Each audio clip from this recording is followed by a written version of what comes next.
তোক দেখিয়ে উশাহটো ঘূৰি আহিছে। কালি গোটেই এইটো ফোন লগাই আছিলোঁ, তই ৰিচিভ নকৰিলি কেলে?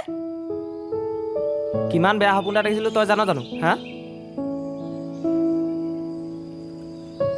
ঐ তই একো নামাত যে, তোৰ গা বেয়া নেকি?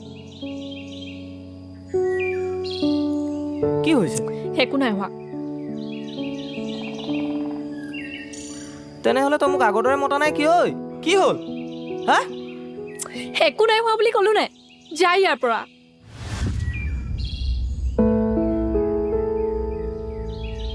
যিজনী ছোৱালীয়ে মোৰ কাৰণে গোটেই জীৱনটো ৰৈ থাকিলেও আমনি নাপাওঁ বুলি কৈছিলি, সেইজনী ছোৱালীয়ে আজি মোক আঁতৰি যাবলৈ কৈছ? ঐ তোৰ কি হৈছে হা? ক না। এবাৰ ক'লে বুজি নাপাও নি? তই যাই ইয়াৰ পৰা। তৰা তৰা ঐ শুন না তৰা।